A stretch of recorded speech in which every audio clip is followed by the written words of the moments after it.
کہ دلی کے قطب مینار پر ایک پاگل چڑھ گیا تھا اور اس کو اتارنے کے لیے پوری پولیس آ گئی، فوج آ گئی، آفیسر آ گئے، لیکن وہ کسی کی بات نہ سنتا ہے نہ اترتا ہے، اترتا ہی نہیں۔ بہت دیر کے بعد، کافی دیر کے بعد ایک دوسرا پاگل آیا اور اس نے کہا میں اس کو اتارتا ہوں، اور وہ قطب مینار کو پکڑ کر کے نیچے سے ہلانے لگا اور کہا اتر جا نہیں تو گرا دوں گا، اور اوپر والا پاگل نیچے والے پاگل کی بات سمجھ گیا اور اتر بھی گیا۔ ساری پولیس جس کو اتار نہ سکی اس کو ایک دوسرا پاگل اتار دیا۔ کہنا یہی ہے میرے عزیزو، یہ جتنے آئے ہیں یہ حضور پاک کے دیوانے ہیں، اور دیوانے کسی کی سنتے ہیں تو دیوانے کی ہی سنتے ہیں۔ ادھر بھی دیوانوں کا ہجوم ہے اور کھڑا جو بات کر رہا ہے یہ بھی پاگل ہی ہے۔ اگر ہوش والا ہوتا تو اس زمانے میں اس طرح کی باتیں نہ کر رہا ہوتا۔ بہرحال آج کے ان حالات میں مجھے بات اتنی کرنی ہے کہ اس روئے زمین پر جو دیوانہ بن کر زندگی گزارتا ہے وہی اصل ہوش والا ہے، اور جو ہوش سے کام لینے کی کوشش کرتا ہے وہ خسارے میں چلا ہی جاتا ہے۔ حضور پاک صلی اللہ تعالیٰ علیہ وسلم کی جب بات آئے تو صحابہ کا مسلک اور صحابہ کا مزاج ہم نے دیکھا ہے، پھر انہوں نے دنیا کے قانون اور دنیا کے دستور کو نہیں دیکھا، اپنی دیوانگی کو دیکھا ہے۔ سب سے پہلی پرائیورٹی کس کو دی جانی چاہیے؟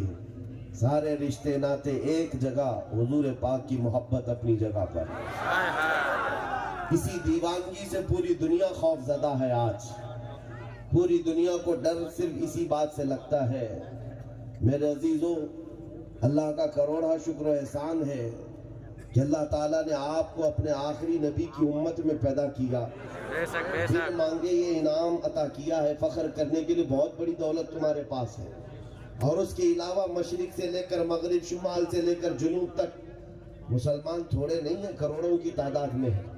امت میں 1000 فرقے بھی موجود ہیں، لیکن ان سب کے ہونے کے باوجود آپ کو جس جماعت میں اللہ نے پیدا کیا وہ لبیک یا رسول اللہ کہنے والے، اپنے نبی کو سب سے زیادہ پکارنے والی قوم وہ اہل سنت و جماعت ہے۔ باطل جماعتوں کے بڑے بڑے لیڈر بھی آج کہنے لگ گئے اس زمانے میں اگر حضور پاک سے محبت کرنے والی جو محبت تھی صحابہ کی، ویسی محبت اس زمانے میں دیکھنا ہے تو بریلی والوں کو دیکھو۔ یہ ہم نہیں کہہ رہے ہیں، دوسرے کہہ رہے ہیں کہ اس طرح کی محبت کرنے والے آج کے زمانے میں اگر ملتے جلتے ہیں تو یہ اہل سنت و جماعت کا طبقہ ہے۔ اس بات پر فخر کرو میرے عزیزو، تمہارے پاس بہت بڑی دولت اور بہت بڑی نعمت ہے، اور اس چیز کو چھوڑ کر پھر کسی دوسری طرف منہ اٹھانا یہ تمہیں زیب نہیں دیتا۔ وہ آدمی دوسرے کے گھر کی طرف دیکھے جس کا چھت نہ ہو، جس کے گھر میں کوئی رہنے کا انتظام نہ ہو، وہ دوسرے گھر کا انتظام کرنے کی کوشش کرے۔ جس کے پاس کائنات کا کل اثاثہ موجود ہے، آمنہ کے لال کا حسن تمہارے پاس ہو، صدیق اکبر کی صداقت تمہارے پاس ہو، فاروق اعظم کی عدالت کی مثال تمہارے پاس ہو، عثمان غنی اور حیدر کرار جیسی عظیم شجاعتیں اور خلافتیں تمہارے پاس ہو، تو تمہیں یہ زیب نہیں دیتا کہ پھر آج کے آئے ہوئے نئے لوگوں کی طرف تم چہرہ اٹھاؤ۔ تمہیں کسی کی طرف دیکھنے کی ضرورت نہیں، اسی لیے قرآن کی آیت میں نے خطبے کے بعد ہی یہ پڑھی ہے، وَمَن يَبْتَغِ غَيْرَ الْإِسْلَامِ دِينًا فَلَن يُقْبَلَ مِنْهُ، جو اسلام کے علاوہ دوسری طرف منہ پھیرتا ہے قیامت کے دن سب سے زیادہ گھاٹا اٹھانے والا ہوگا، سب سے زیادہ نقصان اٹھانے والا ہوگا۔ اور آج کا دور تمہارے ایمان کے استقامت کے امتحان کا دور ہے۔ یہ جو آندھیاں چل رہی نا، یہ جو طوفان چل رہے ہیں، جس میں بہت سارے غدار نکل کر چلے جائیں گے، جماعت سے نکل جائیں گے، اور ان کے چہرے ٹوپی داڑھی دیکھ کر کے آپ مت سمجھنا اتنے بڑے بڑے لوگ ان کی بات کر رہے ہیں تو ہم کیوں نہ کریں، نہیں، جو چھپے ہوئے غدار تھے وہ نکل جائیں گے، اور ان آندھیوں میں اور طوفانوں میں وہی جمع رہ جائے گا جو حضور پاک کا سچا عاشق ہوگا، حضور پاک کی محبت جس کے سینے میں موجود ہے۔